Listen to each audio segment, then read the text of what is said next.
talaga yung pinakagusto ni seller dito. Among the color na nandito na nakikita niya mga na fineflex ng seller, ito yung pinakagusto ko. Sobrang bet ko sa velvet. Kasi iba yung atake ni velvet eh. The color is a bit confusing because it looks like color violet and maroon. Ganun siya. Velvet. Ito naman po si color pale to.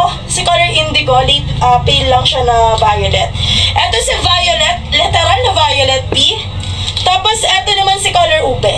Ito dalawang bet ko to. Ube at saka si color velvet.